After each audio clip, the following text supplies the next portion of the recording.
हितांशी व्हिडिओवर खूप खूप स्वागत आहे. श्री स्वामी समर्थ सगळ्यांना.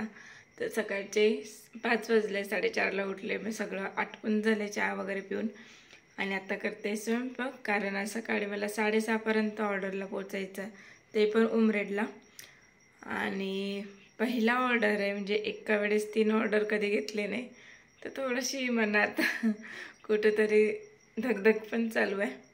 तर चला, सगळं पॅकिंग रात्रीच मी करून ठेवलं होतं. आता बनवायची आहे मला शेंगाची भाजी.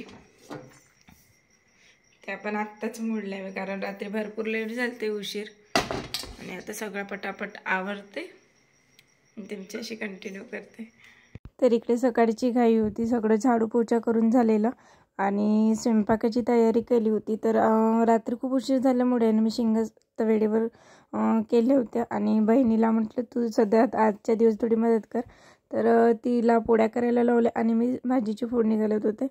आणि मधामधात आमचं डिस्कशन चालू होतं, कसं होणार, काय होणार, एवढं सगळं मॅनेज होणार का. कारण नो बिगनर असल्यावर ना ही थोडी काही परिस्थिती होते, पण कॉन्फिडन्स लूज होऊ द्यायचा नाही. आणि दोघींच्या अशाच गप्पा चालत होत्या आणि इकडे स्वयंपाक पण चालू होते. हितांशी झोपलेली. आणि सगळ्यांचं आवरून झाल्यावर विचार करत होते की सायंकाळला पण हाच स्वयंपाक झाला पाहिजे, जेणेकरून मी जर रात्री थकून आले तर म्हणजे थोडं आळस न येता म्हणजे जेवण जर राहिलं तर तेच उपयोग येणार. आणि रात्री मी तेच केले. आल्यावर गरम गरम पोळ्या केल्या आणि भाजी भात तोच होतं सकाळचं, तर ते सगळं आटपून झालं. आणि मी मॅनेज कसं करते, तर काय करायचं, ज्यावेळेस जर असं नियोजन असेल तर थोडं आधीच थोडी प्री प्लॅनिंग जर करून ठेवली आपण, तर टाईम ॲडजस्ट बरोबर होतोय. आणि बघा ना, रोज मला 12 ते 12 वाजतात कामाला. आणि आज ते काम माझे पूर्ण 6:30 पावणे 7 पर्यंत होऊन गेले. तर तेच असते टाईम मॅनेजमेंट. आणि सगळं आवरून झालं आहे, गॅस ओटा सगळं स्वच्छ पुसून घेतलं. आणि आता होती माझी तयारी, बाहेर पाणी मारायचं होतं. पण आता म्हटलं जर वेळ होणार मी ते पाणी मारत बसले तर ते एका मिस्टरांकडे सोपवलं. आणि दोघांनी पण थोडं समान काम जर केले तर मला वाटतं थोडंसं मदत पण होणार आणि लवकर पण होते. तर अशा वेळेस आम्ही दोघं पण एकमेकांना म्हणजे सांभाळून घेतो जर टाईम जर असे आले तर. आणि ते सांभाळायलाच हवं असं मला वाटतं. आणि सकाळचा व्ह्यू हा. हॅलो गाईज, आज माझ्या ताईचा पहिला मेकअप शूट आहे. ती फर्स्ट टाइम ऑर्डरवर जात आहे, तर तुमच्या खूप खूप शुभेच्छा तिला द्या. आणि आय होप माझी ताई खूप छान छान मेकअप करेल. थँक्यू. ती चालली तिच्या ड्युटीवर, तिची 6ला इथून निघावं लागेल. तर आणि चंद्र बघा किती सुंदर दिसतंय. इकडे सनसेट आहे आणि इकडे मून. तर खूप सुंदर वाटत होतं बघताना. आणि थंडी खूप प्रचंड वाढली आहे, त्यामुळे सगळं आता आवरून घेतलंय. आणि देवाला नमस्कार करून हितांशीला बघायला जायचं होतं. पिल्लू हितांशी झोपली आहे, तिला सोडून जाता येणार ना, धगधग होत आहे.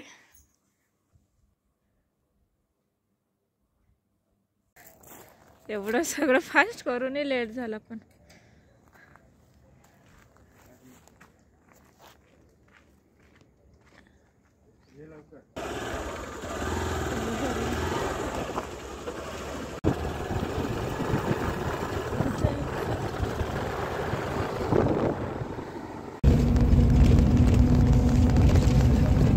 ट्रॅव्हल्स मिळाली, सोडून दिलं त्यांनी आणि ट्रॅव्हल्सने मी निघाले.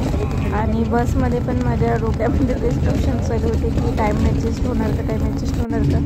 आणि आता जस्ट उमरेडला मी पोहोचते. आणि लोकेशन बघाल तर खूप सुंदर लॉन आहे विकास सेलिब्रेशन उमरेडला. पोचलेलं भरपूर वेळ झालं, पण अजून बाकीचे रेडी व्हायचे. तर चला मेकअप दाखवते मग कंटिन्यू. आणि ज्या पण ते मेकअप आर्टिस्ट असेल त्यांना माहिती आहे की मेकअप झाल्यानंतर क्लायंट थांबतच नाही, तर फोटो काढायला खूप वेळ कमी मिळतो. त्यामध्ये माझी बहीण होती, त्यामुळे खूप हेल्प झाली मला. आणि हे चार जे मी लुक केले होते ते या प्रकारचे होते. कमेंट करून सांगाल कसे वाटत आहे. खूप म्हणजे असं हे वाटत होतं भीती, पण खरंच खूप छान, म्हणजे त्यांचा अभिप्राय ऐकून खूप मनाला असं मस्त वाटत होतं. आणि सगळ्यांना मेकअप खूप छान आवडले. तर या पद्धतीने मी मेकअप केलेले. तुम्हाला जर मला ऑर्डर द्यायचं असेल तर माझ्या इन्स्टा ID कल्याणी मेकओव्हरला DM करा, मी तुमच्याशी कॉन्टॅक्ट साधण्याचा प्रयत्न करेल. आणि खूप सुंदर असं फायनली आता 12:30 वाजले आणि 4 मेकअपची ऑर्डर करून आता रिटर्न घरी जाणार. आणि इकडे फोटोशूट चालू आहे आमचं. खूप टिपिकल टास्क होता, झालं आहे, पार पडलं, खूप छान झालं आहे. व्हिडिओ मी टाकेल आणि फोटो जे आहे ते पण तुम्हाला दाखवेल. कमेंट करून नक्की सांगा. आणि मग काय 6:30 पासून घरापासून आपण बाहेर निघाले आणि प्रचंड भूक लागली, त्यामुळे आम्ही काय केलं स्टार्टिंगला जेवण करून घेतले. आणि बघू शकता मेकअप म्हणजे मी बघत होते कसं दिसते. त्यानंतर साडीची एक्सचेंज करायची होती तर साडी एक्सचेंज करायला आलो आम्ही. तिथून गेल्यानंतर मग मी थोडा आत्याकडे आराम करत नाही तर आणखी एक फोन आला की ताई ऑर्डर आहे, तर लगेच आणखी त्या ऑर्डरला गेलो. आणि या ताई होत्या भंडारा जिल्हा साकोली तहसीलमधल्या. तर त्यांचं असं म्हणणं होतं की मी लग्नामध्ये मेकअप केलं तर ते खूप वाईटिश मेकअप केला होता, त्यापासून घरचे लोक मेकअप करू देत नाही, तर मला नॅचरल लुक हवा आहे. तर नॅचरल लुकमध्ये हा मेकअप मी करून दिला. त्यांना इतका प्रचंड आवडला आहे ते तुम्हाला सांगतील. पण खूप सुंदर केलेला आहे, बिलकुल स्किन टोननुसार. काही तुम्ही ट्रस्ट करू शकता चांगले. थँक्यू.